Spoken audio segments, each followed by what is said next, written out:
Yuki just released in Chaos Zero Nightmare, and she's this bratty detective with a big Zombato that focuses on drawing cards and spamming a lot of attacks, most of which is AoE. I know a lot of people click on these videos to find out a character is worth summoning, and for most card game players, I would bet that if I told you a character has tons of card draw synergy and a massive BOOBUH, they can just die happily playing this character. So for a first banner, Yuki is basically a home run, but she is not a must-have. Since Smaugate isn't doing the Hoyo thing where every single raid up is a limited character, Yuki will be on future standard banners, so if she doesn't fit your style, you can definitely skip her, and you might even get her later on a 50-50 loss somewhere down the line. But if you did get her, congrats, follow me, and I'll tell you everything you need to know about how to play Yuki. Let's fly. So to start off, Yuki is a order striker, which is basically CZN's fancy way to say she is a green warrior, which tells you a couple of things. Green characters have identity for spamming a lot of cards, and warrior specifically, you can think about like bruisers, where they're meant to be able to hit pretty hard and take a couple of hits, but generally speaking, need a lot of support or builds to get going.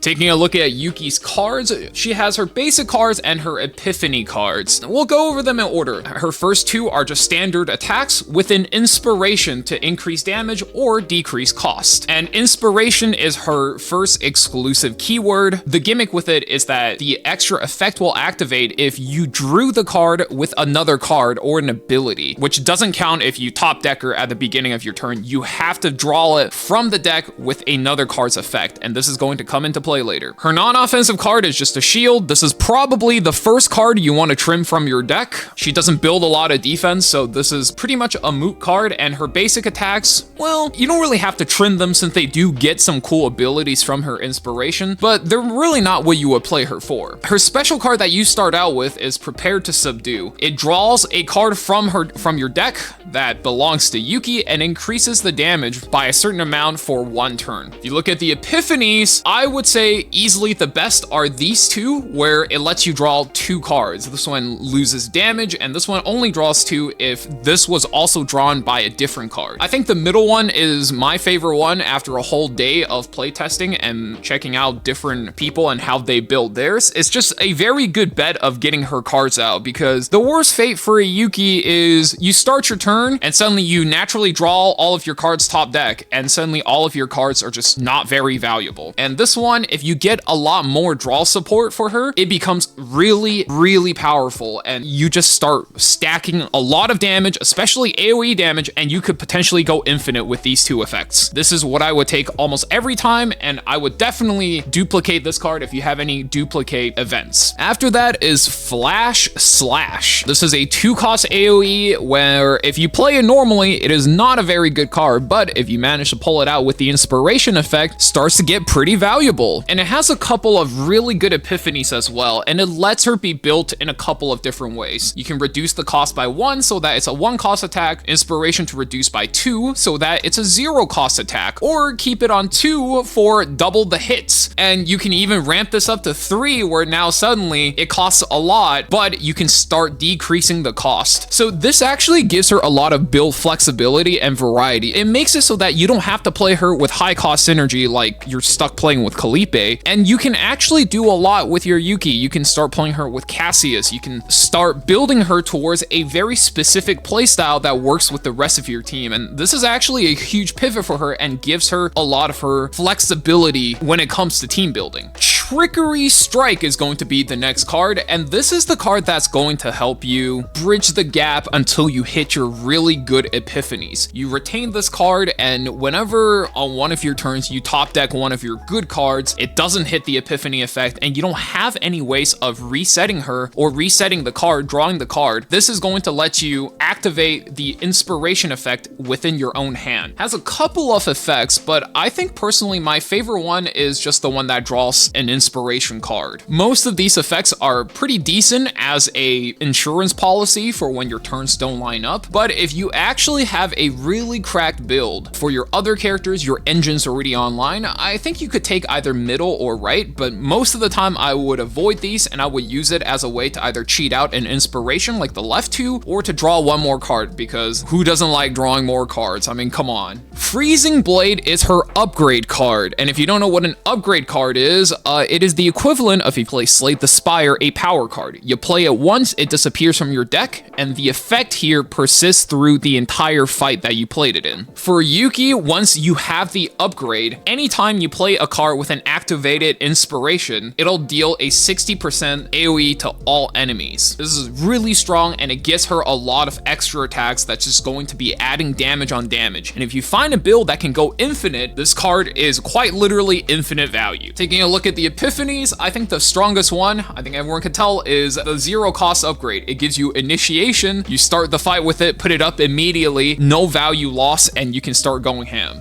Outside of that, the two I would consider pretty decent is the left side one, where it just gives you more damage and scales you up higher, and I think the middle one is good. You stop being able to attack in an AoE, but you deal more than double the amount of damage to one random enemy target, and if you do have an infinite build, you can just get the damage incoming and just keep laying it on. I'm not too impressed with the ones on the right, but I do think they can make for some pretty solid builds. Between Freezing Blade and Prepare to Subdue, I would say these two are easily Yuki's most important cards because they're the setup. All of the attacks are interchangeable, I mean the effects are cool, but as long as you have Freezing Blade and Prepare to Subdue, you want to get the good inspiration, maybe even the divine epiphanies on these, and just use them to ramp your damage and ramp the tempo that you have. And finally, we have Iceberg Cleave, which is kind of her special skill, a very big AoE, and if you have the inspiration effect, you add one extra hit at the cost of a little bit of her damage. I mean, the decreased damage doesn't even matter. The skill looks cool, it hits hard, and it activates her upgrade effects, which most of the time you really want to get going. And going over to her ego skill, Skyscraper Cleave, man, she sure has a lot of cleaving going on.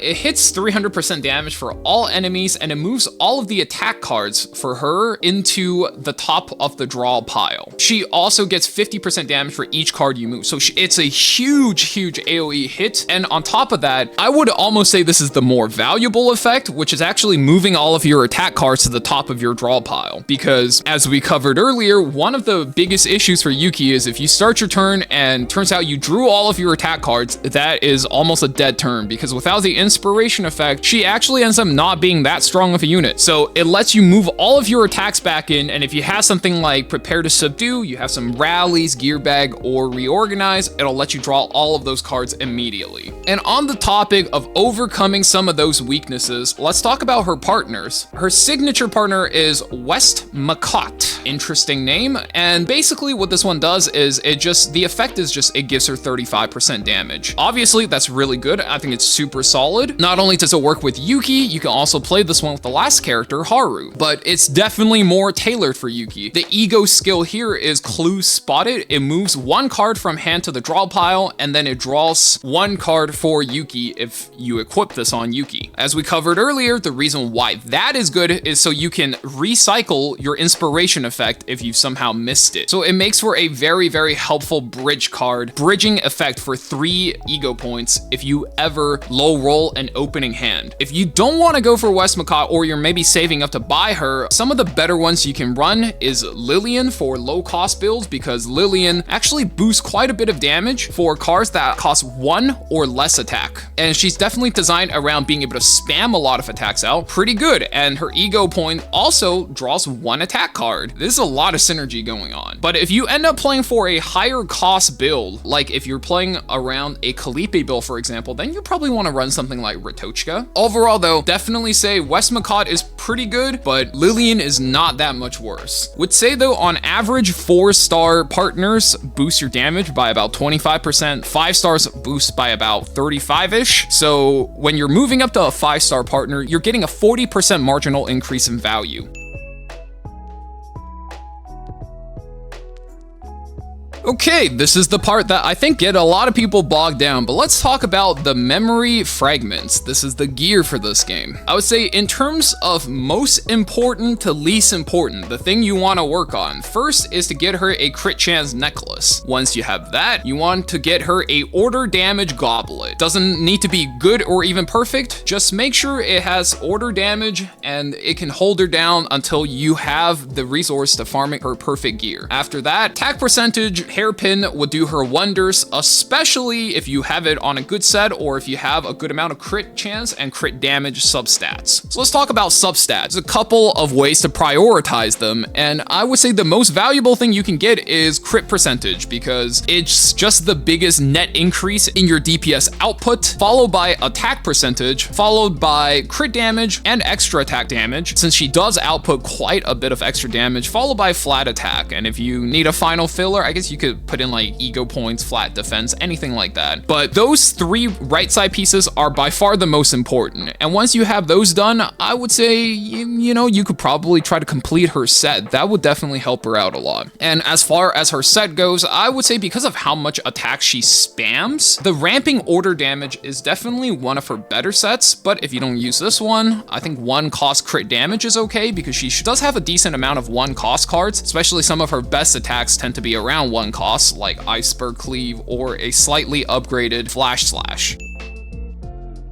And finally, let's talk about what kind of teams you want to play Yuki in. I'll show you guys some of the teams I've seen go around, and I'll go in depth into an example about one of the teams. So Yuki's identity is definitely a main DPS. All of her cards are selfish, it doesn't do anything for the team, and you are building her primarily so that she is the one doing the damage. So she is going to fit in your main DPS slots. Now, in a 3-man team, you're going to want a support and a sustain character. As far as Yuki's supports go, there's a couple of ways you can go about it. I would say one of the best way to support her is if your character can mitigate her weaknesses. She has 2 weaknesses: single target hard hitting damage, and 2, if you mess up your turn, as in you top deck all of her cards, you need a way to cycle or to be able to top deck more cards. So Veronica perfectly covers that slot because Veronica is a character that outputs a lot of passive damage through her ballista, but her own cards that you play tend to draw or cycle a whole bunch of cards. Veronica is a very useful support for Yuki because you are playing her primarily for 2 cards. You're playing her for Sir Kowalski and Repose. Sir Kowalski gives herself a lot of damage, and on top of that, if you hit a Divine Epiphany, Sir Kowalski as a card just goes absolutely insane. Gets you card draw, costs nothing, and it just cycles your deck super fast. And same goes for Repose. If you end up with a Divine Epiphany on that one as well, it could just go infinite in terms of how much value it generates. You get those in one deck, and you can endlessly puke out all of Yuki's attack cards, get your deck reshuffled, and just keep drawing, keep attacking, and it just goes infinite, and she looks absolutely crazy. And for sustain, one